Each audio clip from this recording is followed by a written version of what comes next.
이것도 솔로몬의 잠언이요 유다 왕 히스기야의 신하들이 편집한 것이니라. 이를 숨기는 것은 하나님의 영화요 이를 살피는 것은 왕의 영화니라. 하늘의 높음과 땅의 깊음같이 왕의 마음은 헤아릴 수 없느니라. 은에서 찌꺼기를 제하라. 그리하면 장색에 쓸만한 그릇이 나올 것이요 왕 앞에서 악한 자를 제하라. 그리하면 그의 왕위가 의로 말미암아 견고히 서리라. 왕 앞에서 스스로 높은 채 하지 말며 대인들의 자리에 서지 말라. 이는 사람이 내게 이리로 올라오라고 말하는 것이 내 눈에 보이는 귀인 앞에서 저리로 내려가라고 말하는 것보다 나음이니라. 너는 서둘러 나가서 다투지 말라. 마침내 내가 이웃에게서 욕을 보게 될 때에 내가 어찌할 줄을 알지 못할까 두려우니라. 너는 이웃과 다투거든 변론만 하고 남의 은밀한 일은 누설하지 말라. 듣는 자가 너를 꾸짖을 터이요 또 내게 대한 악평이 내게서 떠나지 아니할까 두려우니라. 경우에 합당한 말은 아로새긴 은쟁반에 금사건이라. 슬기로운 자의 책망은 청종하는 귀에 금고리와 정금 장식이니라. 충성된 사자는 그를 보낸 이에게 마치 추수하는 날의 얼음 냉수 같아서 능히 그 주인의 마음을 시원하게 하느니라. 할렐루야! 우리 사랑하는 성도 여러분, 주님의 이름으로 사랑하고 축복합니다. 오늘 하루도 늘 주님 안에서 주님만을 바라보며 나아가는 저와 여러분이 되기를 예수님의 이름으로 간절히 축원드립니다. 오늘 본문은 성도의 언어 생활에 필요한 황금 같은 가르침입니다. 누구에게나 말은 중요한 것이지만 성도의 신앙생활과 언어는 아주 중요한 관계가 있죠. 어떤 사람은 말하기를 전에 먼저 3가지 생각하라고 하였습니다. 그것은 사실인가? 그것은 꼭 필요한 것인가?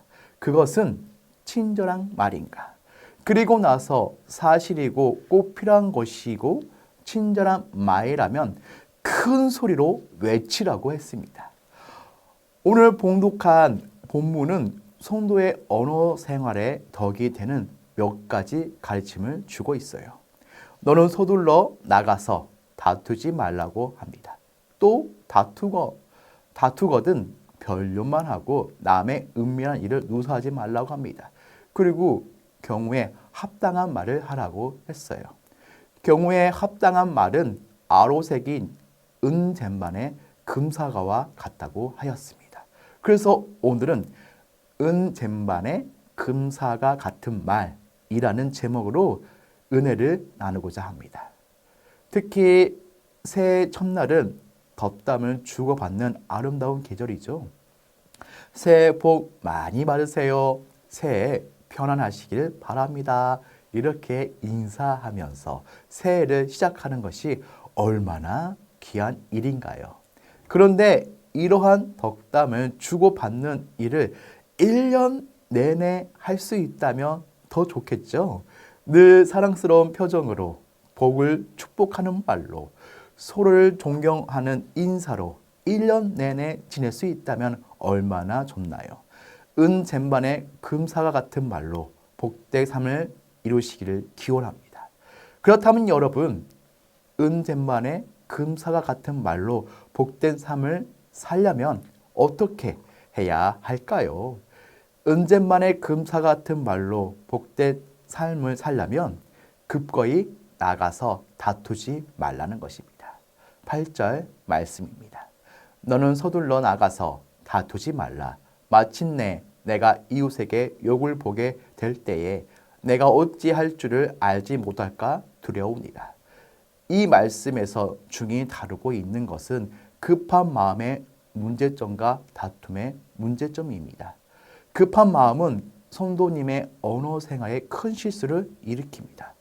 성격이 급한 사람들이 많이 있죠. 그런 사람들이 실수를 많이 해요. 무슨 말 한마디만 들어도 참지를 못합니다. 사람의 성격을 되게 다혈질, 우울질, 담진질, 그리고 점액질로 구분하는데요. 주로 다혈질이 성격이 급합니다. 다혈질의 사람은 어떤 자극이 주어지면 급하게 강력하게 반응하지만 그 반응이 오래 가지 않는 것이 보통입니다. 그리고 자기들은 뒤끝이 없노라고 자랑을 합니다.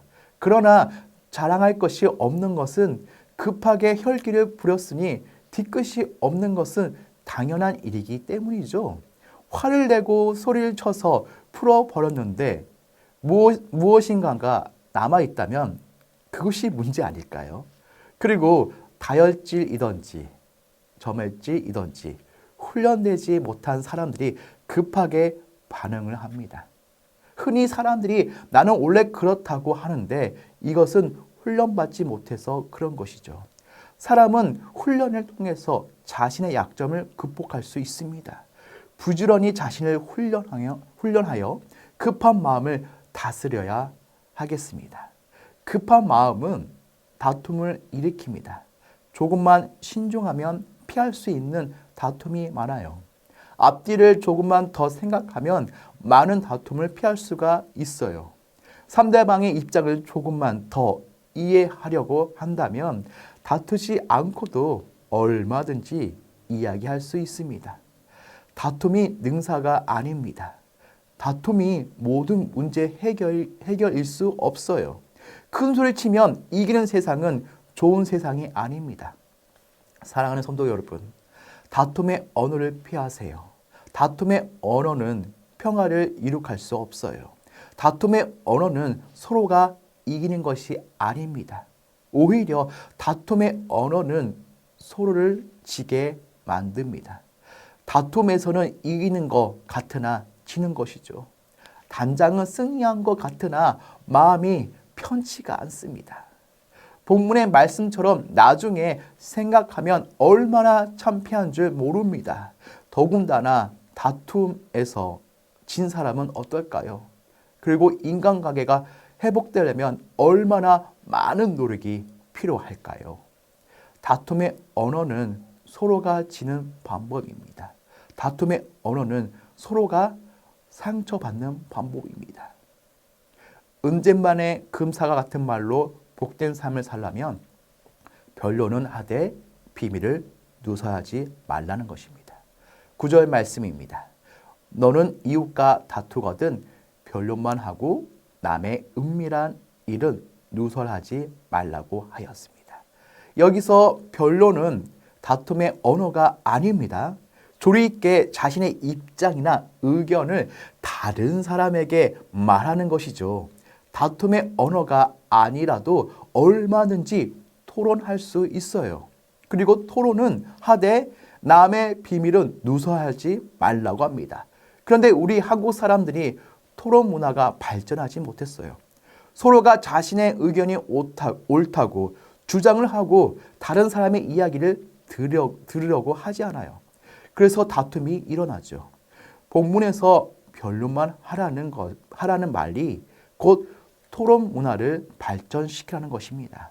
즉 자신의 입장과 의견을 설명하되 다른 사람의 의견도 존중해야 합니다.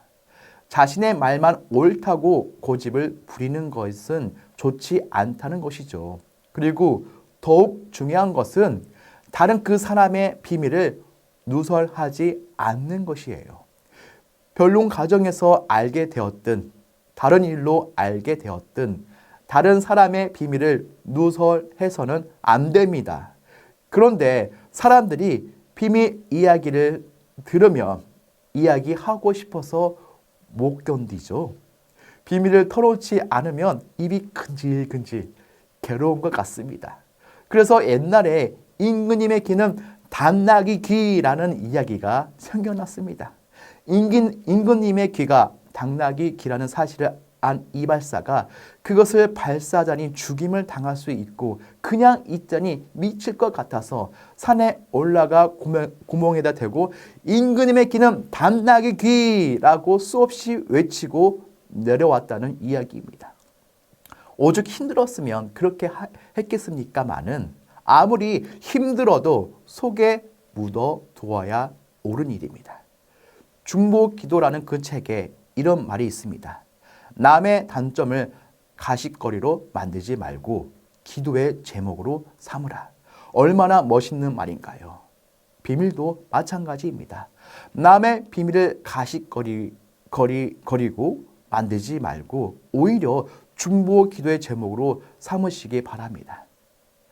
은쟁반에 금사가 같은 말로 복된 삶을 살려면 경우에 합당한 말을 하십시오.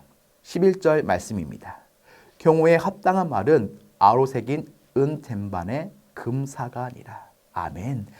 경우에 합당한 말을 찬양하고 있습니다.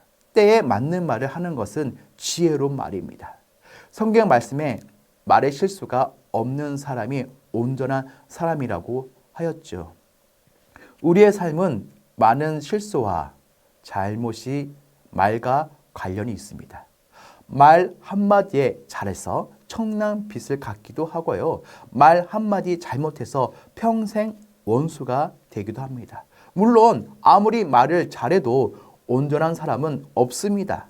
그러나 말이 일상생활에서 얼마나 중요한 위치에 있는지를 보여주는 것이죠. 성도 여러분, 지혜로운 말은 양약과 같아서 분노를 씻어내고 불안을 밀어내며 사람의 마음도 녹이고 안 되는 일도 되게 만듭니다.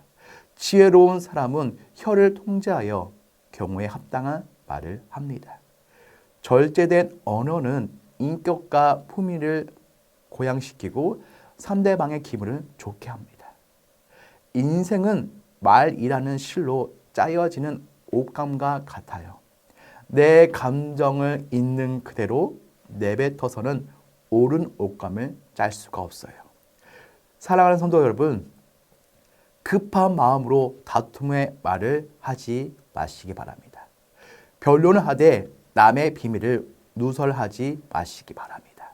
그리고 마지막으로 경우에 합당한 말을 하시기 바랍니다. 어느 과학자가 말하기를 내 세포의 98%가 말의 지배를 받고 있다고 하였습니다. 또 말에는 행동을 유발하는 힘이 있다고 하였습니다.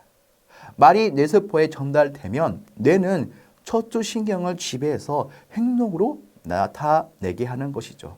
그래서 베드로전서 3장 10절에 그러므로 생명을 사랑하고 좋은 날 보기를 원하는 자는 혀를 금하여 악한 말로 그치며 그 입술로 거짓을 말하지 말고라고 말하였습니다. 사랑하는 성도 여러분, 2023년 한 해가 가고 2024년 한 해가 오고 있습니다. 2023년 마무리 잘 하시고요. 2024년에 깊이 생각하시고 경우에 합당한 말을 하시기 바랍니다. 다시 말하자면 경우에 합당한 말은 은쟁반에 금사과와 같습니다. 그러니 성도 여러분, 2024년에는 불평의 말 대신에 감사의 말을 하세요. 그러면 감사가 더욱 넘치는 삶이 될 것입니다. 저주의 말 대신에 축복의 말을 하세요. 자신에게도 복이 될 것입니다. 비판의 말 대신에 칭찬의 말을 하세요. 그러면 칭찬이 자신에게 돌아올 것입니다. 의심의 말 대신에 믿음의 말을 하세요. 부정의 말 대신에 긍정적인 말을 하세요. 그러면 하나님의 은총이 넘치게 될 것입니다. 성도 여러분, 오늘 하루도 성령의 제단 숯불이 성도님들의 입술에 임하면서 부정적인 말은 불태워버리고 경우에 합당한 감사의 말, 축복의 말, 칭찬의 말, 믿음의 말, 긍정적인 말, 그리고 그때마다 주님이 주시는 지혜의 말을 하는 저와 여러분들이 되기를 예수님의 이름으로 간절히 축원드립니다.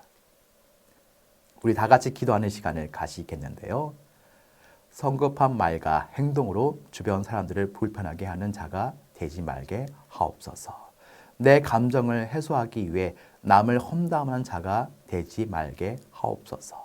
때에 적절한 말을 할 줄 아는 지혜로운 자가 되게 하옵소서. 주님의 마음을 시원하게 해드리는 주께 충성된 종이 되게 하옵소서. 둘째로 하나님의 방법인 기도로 세워지는 선전 건축되게 하옵시며 교회가 한마음 되어 선전 건축을 감당하게 하옵소서. 우리 기도 제목을 가지고 기도하는 시간을 가지겠습니다.